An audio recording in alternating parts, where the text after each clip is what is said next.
Hey guys, thanks for stopping by. If you like my video, please like and subscribe. Also check me out on Twitch as Floyd Mason. Hello, welcome back. I can't remember last time we actually landed on a name for these ones, so let's go with welcome back, Power fans.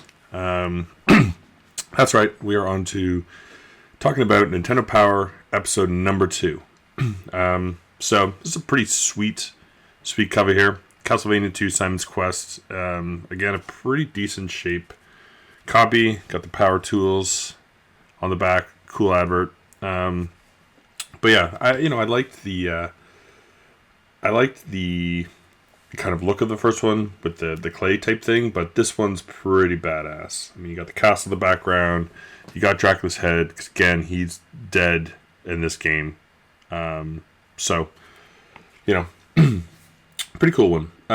Again, I'm just going to kind of talk about this episode pretty open. Just flip through, talk about what's in it. Not get too crazy into it, but just kind of share some of these magazines again, right? Like, kind of just wanted a reason to read them, and it's fun to talk about them. Looking at this one, one of the coolest things is this actually still has the calendar in it. I mean, I bought this from a woman who kept her items in pretty good shape. Again, as I kind of said in the first one, I always wanted these growing up, but I didn't start getting them until I kind of went off to university. And I got a series, but I think that would have been GameCube era. So when we get to GameCube episodes, some of those will be my original ones, but I have very few before then that were my own. But I used to read them. One of my good friends' brothers had them, and would let us flip through them. It's a thing too of like how much less you care about things, right? Like he just used to keep them in like a milk crate in his room, just piled in. So it's always amazing when you see ones that survive in such good condition, because so many people, and myself included, would have not been very good with it. One thing I wanted to point out with Nintendo as well is just like how colorful and awesome their front page is, right? Breaking down everything that's in, you get a couple pictures of the games. Like, just picking up and reading this as a kid, I was just like, oh my god, like I want to read about all these games, like even games I'm not interested in. We'll get to some of them in here, but like I'm not a big racer or shoot 'em up type of guy. So this one starts with a little breakdown of Bionic Commando. Very cool kind of cover page. This is actually a game I don't know much about, but reading this, I really want to try it. It sounds cool. It kind of seems to me similar to a Clash of Demon Head type thing, where it's kind of got this little stage thing here, where you kind of pick your stage, have to go around, you find items, and possibly go back. It just seems like you move around with Bionic Arm. This one's pretty good. It gives you some strategies. It's giving you kind of the first directions to go. How to find items, kind of the numbers to go to first. So yeah, a good little breakdown. Like I like these. What I like about a lot of these is they're not full on. So it kind of helps you figure out how the game works, like figure out what to do, but it doesn't spoil too much. Like obviously you could get magazines at the time that walked you through, especially more difficult games.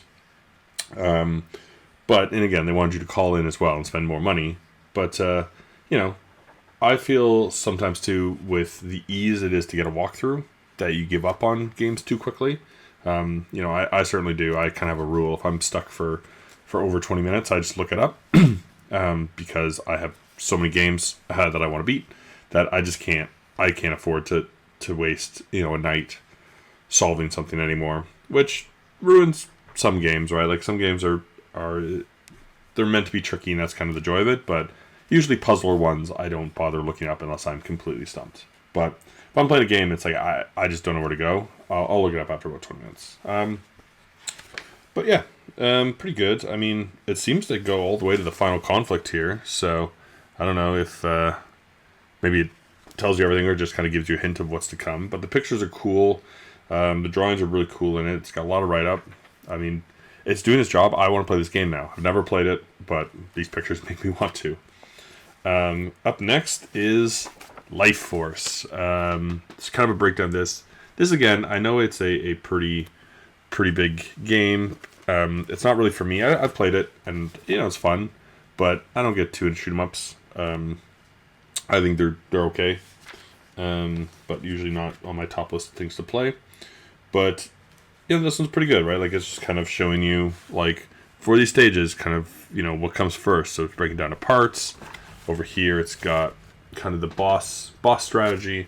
So again, just what you're looking for. Just some tips to get through, how to beat the boss. It does it for the next level as well. So I think it's the first 2 worlds, which it's great. That's all you need. Kind of gets you a feel for the game, kind of feel for what they're trying to do with it, how enemies and stuff work, without spoiling too much of the game. That's a big thing too. Is you want the game, especially back then, you wouldn't want a game spoiled. Like back then, you'd get a game maybe every couple months. It wasn't like today where you can go into a used game store. I sometimes what I used to do when I lived in Toronto is I would literally just go get I'd go to the grocery store, buy whatever I was going to make for dinner Saturday night, go to the Lickbo, get a couple beers and some whiskey, and then I'd stop at the game store and I'd look for just a $10 game that looked fun, and that would be especially in the winter up in here in Canada, that would be like my Saturday night is just playing this game. And sometimes they'd be awful, and sometimes they'd be a real gem. But they're just so cheap. You could get one often. If you're getting certain games, you can beat them in a weekend without any real issue. But yeah, back then, you'd get one game in a while. It wasn't until kind of Super Nintendo came out and Nintendo games were very cheap for a bit that we all of a sudden got a big stockpile. Up next, we got Simon's Quest. So pretty sweet picture here. I've always loved how the whip makes the 2. I think that's really clever. Nice little picture of Dracula over there. Simon's Quest is actually one I never played. I only played Castlevania 1 as a kid, and I can't remember if I've beaten it. I've gotten to Dracula, but I don't know if I've ever beaten him. I must have. I don't know why I'd get all the way to the end and stop, but because I was doing it on emulator type stuff. But yeah, this one just kind of breaks down how to start, which for a game like this is super helpful because it's a confusing game. So it's kind of got the town over here. It's got your whips and just some tips and stuff. I think it hints, it tells you which order to go, where to go. It tells you to buy the white crystal. I think it actually alludes to the kneeling down part as well, because that's obviously one of those things we've all seen in the AVGN and talking about how you have to kneel down in certain spots and how the hell would you know about it. But yeah, it's just a pretty great one. It's got the mansion here and kind of where to go in it, and pointing out some secret walls that have health or other items. It seems to go through a couple of them. It gets all the way to Brahms' mansion. I also have in here still, again, most of my books have it, but we have the poster fully intact. And then on the other side of it is actually a really cool map of Simon's Quest. If I had, been a kid, I definitely probably would have pulled these posters out. So thankfully these aren't my copies. But I would have hung this up over the other side. I think that's just a really, really cool map of the whole area. Doesn't really help you to figure out where to go in the game, but it's cool. Now, up next, this is one I feel like we could have skipped out on, but they have more Super Mario Bros. 2. So Super Mario Bros. 2 was, what the first issue was about. So only one issue later, they're now getting you out of new levels. So they're basically showing you World 3-1 and 3-3. And to be honest, I like the layout of this a lot more. I found... this is the one I like a lot less. So they have these very, very confusing maps to me. They're kind of going over because they wanted to fit them on the screen. I think the second page is even worse.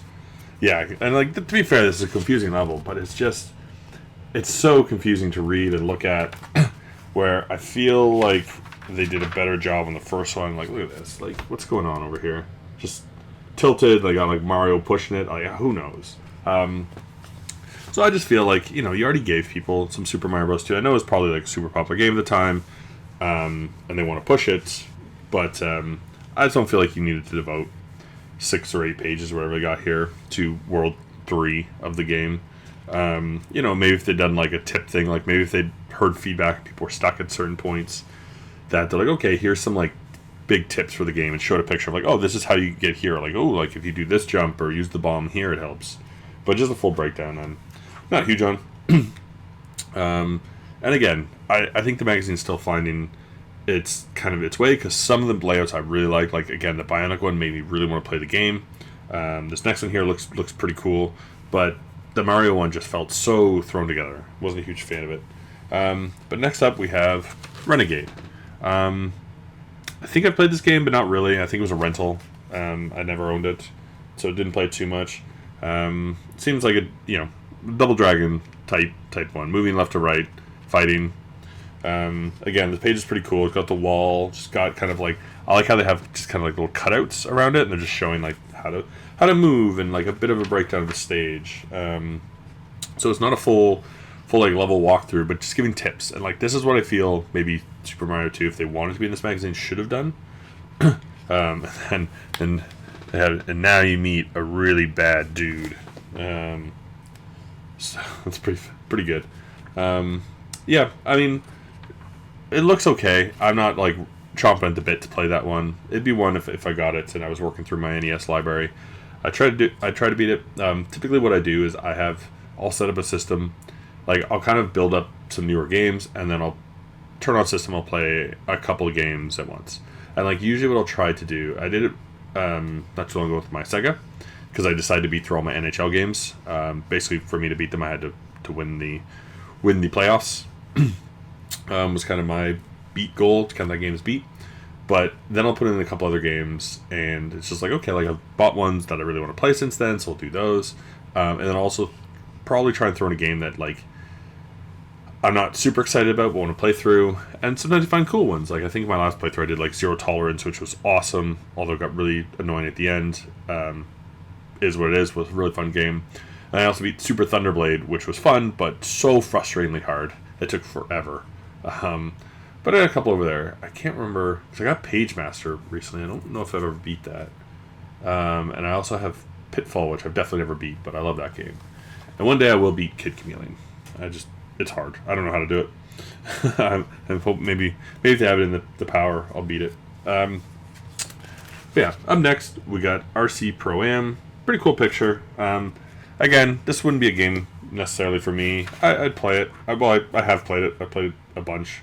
I don't think we owned it, but I feel like we'd rent this one. Because again, this would be the kind of game we'd rent if I knew my brother was going to want to play that weekend. Because he would sometimes game, sometimes not. But if we were both getting a game, it might be one we got because it was 2-player. Was kind of the thing, right? Like, we very rarely, if we both were renting a game together, get a 1-player one and switch off. We were much more likely just to grab something that was 2-player. Not always, but often. So definitely played it. It just kind of shows you the tracks, give you some tips on how to play.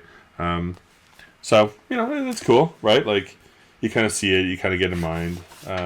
They do a good job of it, but it doesn't make me really want to play it because, again, I'm just not super into driving games. So up next, that's kind of the blurbs about the actual games. So I think they had a good mix, right? They had a fighting game, a racing game, they had a shoot 'em up, they had a bigger game like Castlevania 2, and then they have some more Super Mario, which is side-scroller. So I think they did a really, really good job of kind of putting in a lot of different genres of games to get you kind of excited. I'm sure some of them were bigger at the time, some of them maybe less well-known. Yeah, I actually think the blend was really well done. So next up, we have the classified information. So these ones are cool. This is what I feel like maybe they should have done for the Super Mario 2 instead of a full thing. But just kind of like, how do you get here? Or little secrets, right? Like a shortcut in Kid Nicky, hidden stage. In Renegade, they show you how to choose your mission with a round select. Get some extra hearts. They have Kid Icarus that shows how to solve the puzzle rooms, which is pretty cool, because I'm sure that was very frustrating. Then they have their Howard and Nestor little comic. Basically, Nestor's acting like a wizard because he has Nintendo Power and knows the solutions, which is pretty funny. It's pretty good little comic. What we got here? Oh, Counselor's Corner. So this is where people could actually, and this is, I think, a great thing that they did as well, is, obviously they want people to call in, but they might have just done a thing if they're getting a lot of calls about something, they would put actual questions in. So, especially for a big game like Zelda, they're putting in the first quest, where is level 7? How do I get inside level 9? And the second quest, where do I find the letter?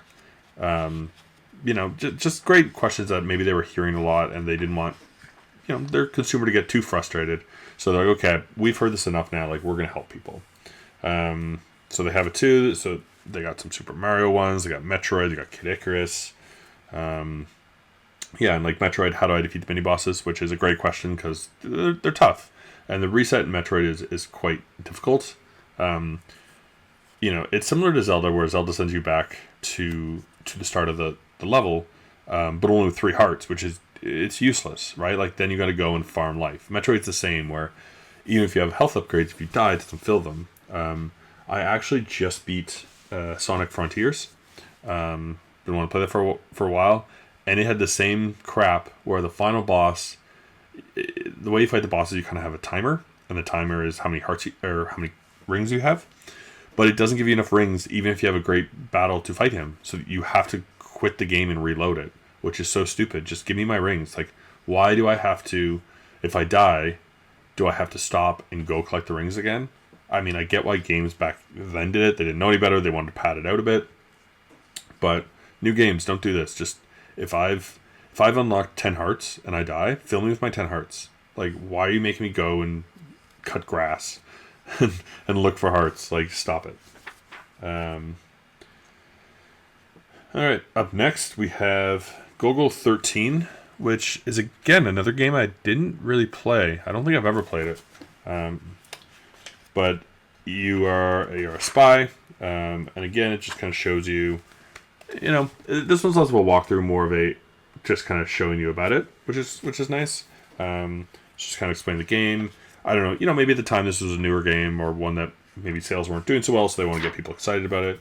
It looks pretty cool, definitely one I would try. Just kind of breaking it down a bit. And then a similar thing for Blaster Master. So this game I've played, and I know a lot of people love this game. This game is extremely good, except for the bosses, which are so impossibly hard. I don't understand how anyone ever beat this game. Because you also can't save. It's super confusing getting places. It's super long. And they got a cool little breakdown of the kind of stages and bosses here. But the bosses take about 1,000,000 hits. And like, you can power up your gun, but I don't feel like it really does that. Like, I was playing it. I think I got through stage 6. I didn't beat it. I just got frustrated. But I was using safe states too. But it like every boss felt like there was a trick to beat it. Like, it wasn't, like if you were just doing it regularly, it would take you 3 hours a boss in a game that you can't save and is long. So it's just not great. I know it's high up on people's lists. I don't like it that much. I like a lot of things about it, but once you get past about boss 4, it's just so frustrating. I don't think anyone could figure out where to go. It's one of those games where people obviously did, and people obviously have, and there's games you have as a kid where you just figure it out because it's all you have to play, and you play it so much you figure it out eventually because you remember, oh, there's weird things here, and like, maybe I'll check that out. But yeah, I think I think it could be better. So we just got the video shorts. I feel like they're not going to keep this in too long. Just talking about like some movies coming out. I mean, they have Fighting Golf in here too, which is not a movie. So I think what they're trying to do is they're trying to, like, with like Indiana Jones and Xenophobe, kind of attach movies to their games, which is like fine, but like, you don't need to do it for Fighting Golf. Like, what are you doing? So yeah, they have a couple more. They got Mega Max and Hudson's Adventure Island. I don't know what this is supposed to be about. Then they have this kind of cool little section. So they have the classics, where they're talking about like Donkey Kong and Pac-Man, Millipede, kind of like, they started putting the arcade classics onto it. It looks like HAL handled a bunch of them. Tengen did Pac-Man, and Nintendo obviously for Donkey Kong. But, again, I think that would have been very cool at the time. One of those, I know a lot of them didn't come out great. Donkey Kong actually was alright. Pac-Man was a little weak, I recall. I was a big Pac-Man guy. But yeah, then they have some write-ups on upcoming games. So this is kind of cool. This was one of the spots when he was first getting them clean that I like to read of new ones coming out. So they talk about Mickey Mouse in here. It doesn't really have a name yet. I think they have all the worlds, but it just kind of says like Mickey Mouse. So, which I remember seeing, like, it was high on like some of these like game lists recently, and someone was talking about how bad the game was. I loved that game as a kid. I used to play it all the time. I thought it was the right level of challenge. I thought it was very interesting, very bright and colorful. So I think it's one of those games that get looked back on, and you're kind of like, yeah, it sucks. But at the time, I really enjoyed it. Right? Like, it's easy to remember now, how great certain games were, like the Contras and the Zeldas and whatnot. But sometimes you wanted something that was a little less hectic. And this game had its hectic moments, but like it also, getting through the woods, you kind of had to solve the puzzles of the trees and stuff. So it was really fun. So they talk about as well how Link is being like delayed. Is what it is. Ghostbusters, they're kind of just selling out. Paperboy, Tecmo Bowl, again, they don't really have pictures for them. It's kind of just names like, oh, they're in the works kind of deal. But they have a ton of games. I'd be curious as well, because like not all these games probably made it, right? Probably at least one. They have WrestleMania, which has a picture. I'm sure it made it. Track and field. John Will always quarterback, which I don't recall, but I'm sure it made it. Anticipation. Yeah, and then they have like a horrifying double feature from LJN, Friday the 13th Nightmare on Elm Street. So it almost makes it seem like it's one game, but it was two. One just says Star Trek, one is Racket Attack, no idea what that is.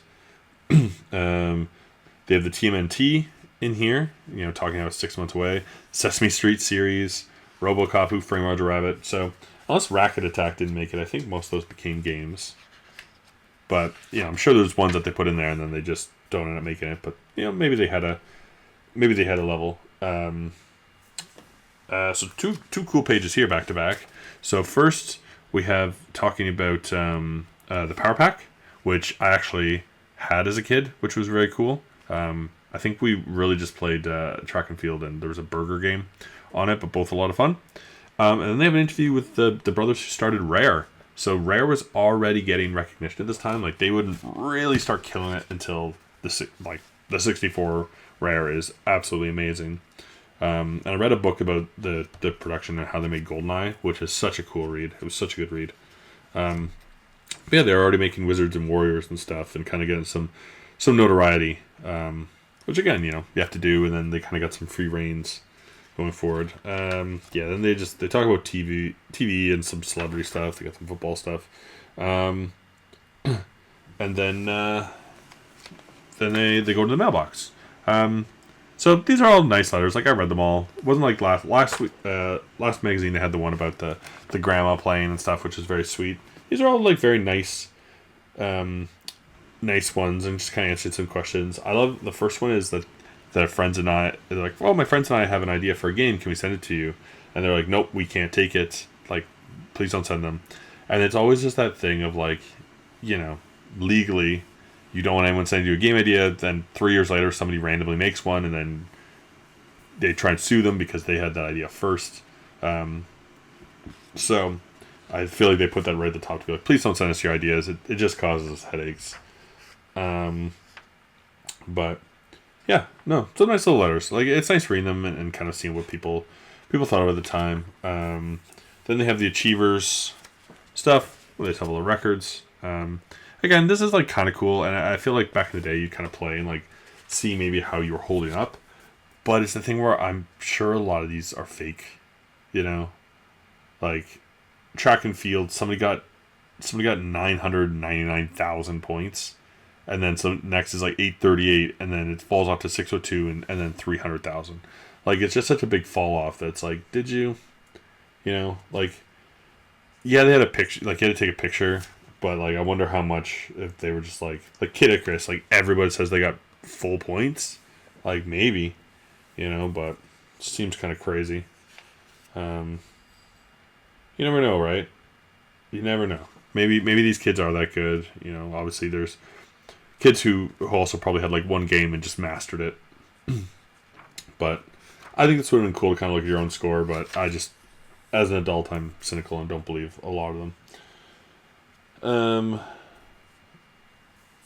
So next they have this Power Players thing, which I also just am kind of like, whatever on. It's cool enough. It's kids talking about their achievements, but you're supposed to kind of be like, oh, like, who do you think is a power player? And almost all of them are like, oh, I think I am. I'm the best.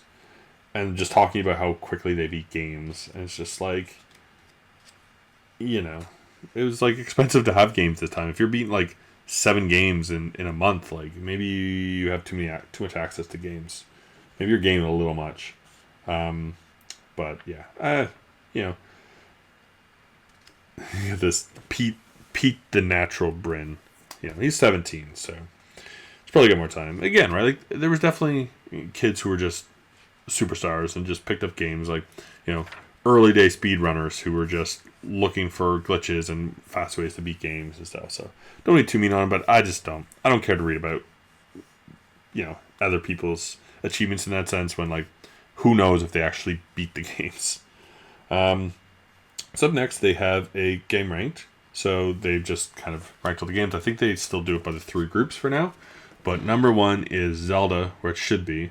And again, a game I never really got into, but Punch-Out. I just not a fighting game guy, and I know it's not about that, but I didn't really enjoy it. I love seeing Metroid 3. Metroid's like such a weird one because like it's actually quite difficult and interesting. It's just like very confusing, but again, one that people seem to forgive and just be okay with the difficulty of it, and having to find things, and like I had to make a map as a kid to remember where things were, so I could get them if I had to play again. But not a bad list. Super Mario 4, great game. Kid Icarus, I never really got into it, but it's fun. First Double Dragon, it's okay. Then they have some they have hockey, RBI baseball, Rad Racer, RC Pro Am, all above things like Mega Man, Contra, Castlevania. Zelda 2 is also in this list, but it's not out yet, so I don't know what's going on there. Don't see how that's possible. So, seems wrong. And then you look at kind of the players, the pros, and the dealers. And it's weird, like, because the dealer has, like, RBI baseballs, number 1. So it seems like maybe it was selling the best, I think, is that, but, like, the players didn't like it as much. So maybe it's an easy one that parents are buying their kids. But yeah, like, it's number 1. It's number 1 on the dealers. I don't even think it's on the players. I don't see it. Yeah, it's not. It made 21st on pros. So there's that weird thing, right? Like, one's selling well, but maybe it's just a simple game that parents, grandparents could recognize, and they're like, oh, my son, like, I like baseball. My son would like, my grandson would like baseball. So, yeah. And that's pretty much it. That's the end of the book. So talking about the next issue, which is going to talk about Track and Field 2, a bigger thing on Blaster Master, which I think, again, they must realize that the game's a bit hard, so they need to help people. And yeah, that's it. Just a couple ads at the back. So, all in all, pretty decent read. It's got some good games in there. Like, this is the kind of thing, like, I would have got excited about Bionic Commando, and at the very least wanted to rent it.